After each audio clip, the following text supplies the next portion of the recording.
British monarchy functions through calculated movement. Every international visit serves as a strategic projection of statecraft and institutional endurance.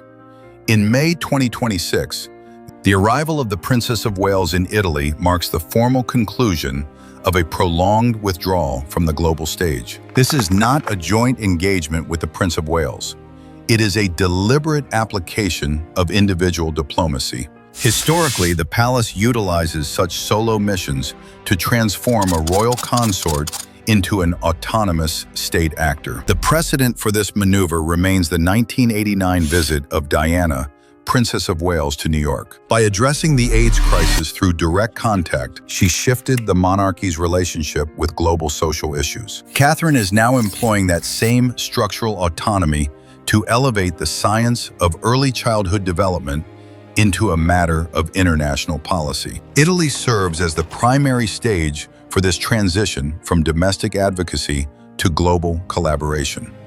By removing the presence of the heir to the throne, the institution focuses the full weight of the crown's prestige onto a singular, specific objective. While reports of the princess's recovery dominate public discourse, the underlying reality is rooted in the mechanics of governance. This visit represents the transition from a period of necessary convalescence to the proactive expansion of Windsor influence across the continent. How does a 1,000-year-old institution maintain relevance in a shifting geopolitical landscape? It does so by refining its most effective diplomatic instruments. The operational pause that began in early 2024 was more than a medical emergency.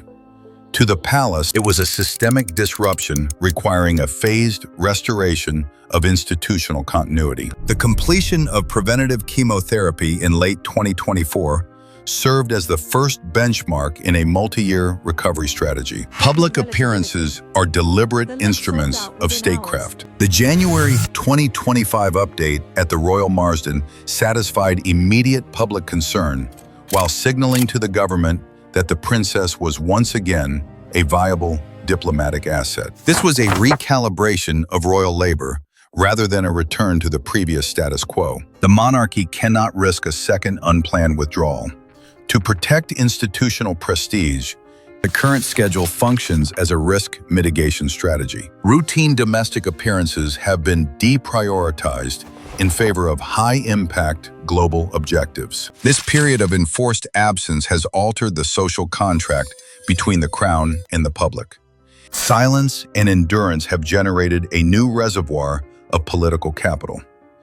Public sentiment metrics indicate that this vulnerability has humanized the institution more effectively than decades of traditional ceremony. By conducting this mission without the Prince of Wales, the institution maximizes the weight of Catherine's individual presence within the European diplomatic sphere. This is the new standard for the modern consort, a precise, autonomous, and highly concentrated application of the crown's influence. Reggio Emilia is not a destination for leisure. It is the epicenter of a specific pedagogical philosophy that treats the physical environment as a vital participant in learning. By selecting this northern Italian province, the palace shifts the royal narrative from symbolic patronage to technical inquiry. The Reggio Emilia system views physical space and community relationships as the primary drivers of cognitive development. These principles align directly with the internal logic of the princess's own Shaping Us framework. The princess is not merely a guest. She is auditing a model where nature and social architecture converge to support the next generation. This fact-finding mission serves as a critical reinforcement of the diplomatic foundation built by King Charles III during his 2025 state visit. While the sovereign manages macro-level statecraft, the Princess of Wales secures the long-term cultural and social alignment between London and Rome. The objective transcends simple bilateral cooperation. The palace is positioning the Shaping Us initiative as a potential blueprint for a unified European standard in early years education. Institutional influence is most effective when it becomes the global benchmark. By integrating British social policy with established continental methodologies, The Crown seeks to lead the international conversation on human development. The era of the traditional royal tour is ending. It has been replaced by a focused diplomatic audit, the strategic export of institutional intellectual property. The goal is not public approval, but the establishment of a British-led standard for European development. This is the silent expansion of Windsor influence through the mechanics of social policy. Soft power is often dismissed as a decorative element of statecraft. In reality, it is a quantifiable economic asset.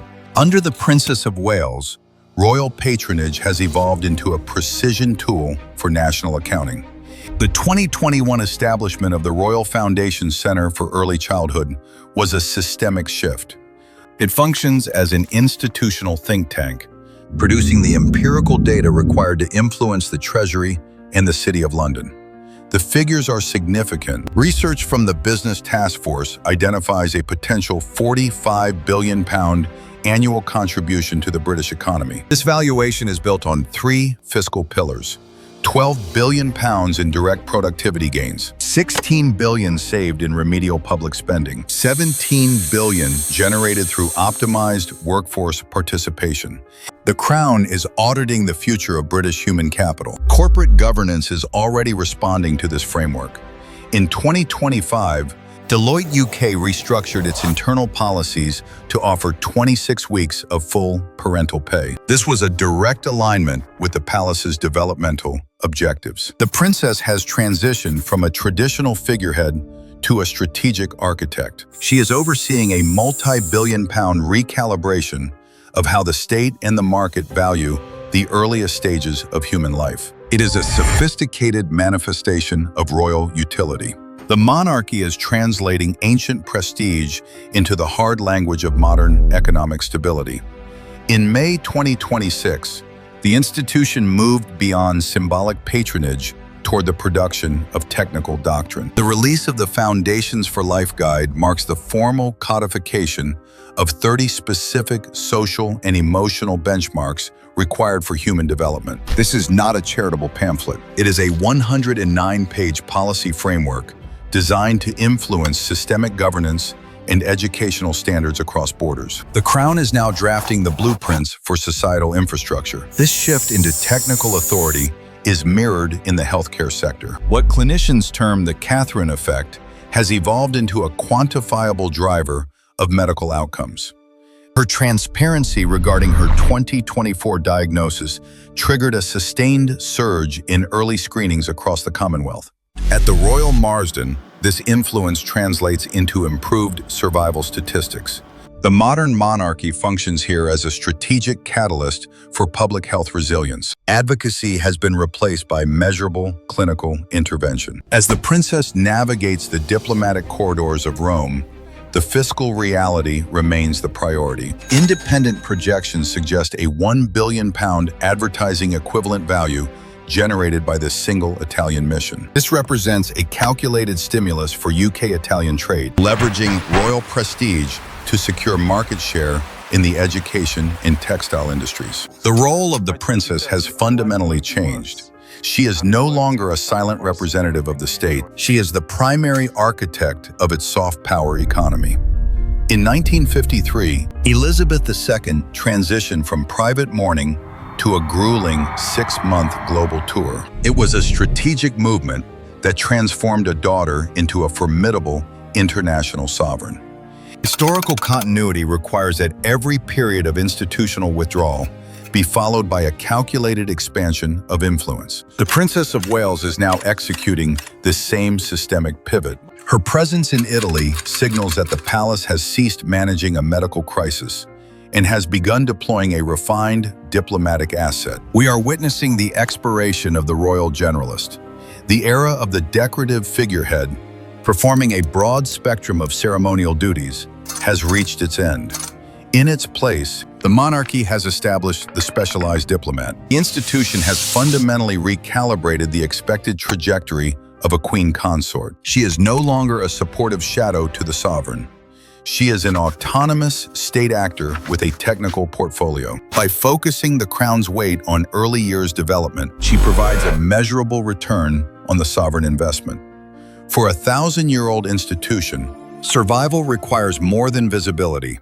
It demands utility. Does the transformation of the princess into a specialized policy architect render the king's traditional ceremonial role obsolete? Share your perspective on the changing face of the monarchy below, and subscribe for more deep-set analysis into the mechanics of the crown.